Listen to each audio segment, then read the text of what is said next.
Welcome to the GRA Innovation Center Skills Series lecture on vector-based drawing using Adobe Illustrator. To effectively create images or products on the GIC's laser system, a user needs to create a drawing with specific communication protocols or a language that the laser system will translate into rasterizing, engraving, or cutting of designs into the material of your choice. So, the first thing you're going to need to do is open up your vector-based drawing program. So I'm going to open up Adobe Illustrator, and then from there I'm going to do File, New. I'm going to go ahead and give it a name, Sample. Our laser system has an engraving bed that is 24 inches wide by 12 inches tall. I've been into the program before. It knows what I want. Most likely you'll have to set yours. Again, 24 inches by 12 inches, and make sure your units are in inches. The other thing it needs is to have an RGB color mode. You may have to select the advanced option and then color mode RGB and click OK. We now have our drawing here ready for us to get going. But again, I want to make sure I have the colors that I need. Over here is my little swatch palette. And for some reason it has CMYK versus my RGB. So let's bring in those RGB colors. We do that by selecting Windows, come on down to Swatch Libraries, over to Default Swatches, again Swatch Libraries, Default Swatches, Basic RGB. Now I have RGB red right here. I'm going to drop and drag, click and hold on that, and drag it up into here. I do not want CMYK red, so I'm going to move it somewhere else. Again, you just click and hold on it. I also need RGB blue. RGB blue tells the computer to engrave objects. I'm going to move him up here. Get that yellow out of the way. All right, so RGB blue is for engraving. RGB red is for cutting. And black, and all shades of gray, tells the laser system to just rasterize. So great, I'm going to go ahead and close that up. So over to your left-hand side are the series of tools that are available to you in Adobe Illustrator. I recommend, if you want advanced training in Adobe Illustrator, that you contact either our graphics design teacher or use some tutorials on it. I'm just going to give you a few basic hints.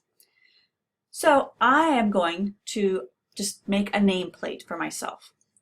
So the first thing I'm going to do is, if I hover over one of the tools, it will tell me what it is. If I hold down and click, it tells me the other options available. But I'm going to make a square nameplate. So I'm going to click on my rectangle, go over here and drop and drag. See, there are dimensions in the lower right hand corner. I specifically want my box to be 4 inches, so I can go over in here and actually type what I want my rectangle to be by 2.5 inches. So I have now told it to make it that. Now, a very valuable hint that I have learned over time is, once you're finished drawing an object, go back to the selection tool and click on that, so I don't create another box or another text or whatever. Now, in order for the system to be able to cut this box out, it needs specifically to be RGB red. So I'm going to select the line to be RGB red. It also needs to be of a stroke weight of 0.1 inches. So I'm going to type 0.1 point, or it could be 0.001 inches, but I tend to use points. So if I click away from the box, you'll now see that it has a faint red outline. So it's RGB red, and wait, I gotta make sure. And it's 0.1. Okay, so I'm all good. Next thing I want to do is add some text. So I'm going to type on the text tool. It's just like a regular text editor. I have a series of fonts, so let's just pick Perpetua Tilting, maybe bump it up to 36 points. I can type Miss Wilson. GIC, it's a regular text editor. I have several options. Again, once I'm done with what I want to type, go back to the selection tool. Now I can pick it up, move it around, etc. So there we go. I center it nicely. So now I want to put a nice oval around my name that will be engraved. So I can go back over here to my tools, have my rectangle tool. I'm going to hold down on that. I'm going to pick ellipse. So now I have that. I'm going to draw my ellipse.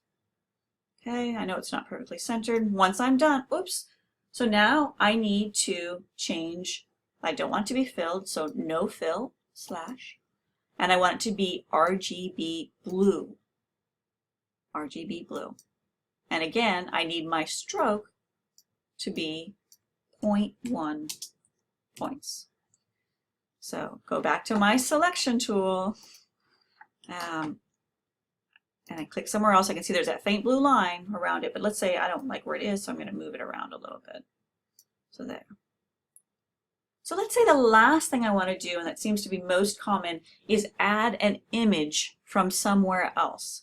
We do that by using File and Place, which will lead you to a dialog box where you can go and pick out what image you want. I'm going to go ahead and choose this Tools image and then click Place. So again, I'm on my selection tool, so I'm good. So I can scale him down to whatever size I want. And I'm going to put him over here inside my little box.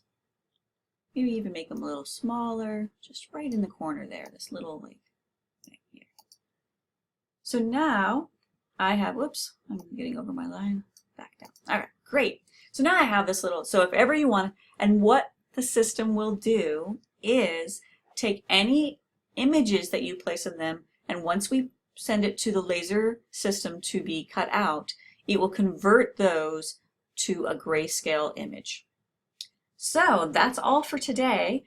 To learn more about how the laser system uses this image, you'll have to tune in to the Skills Series lecture on using the Universal Laser System. Thank you for joining me.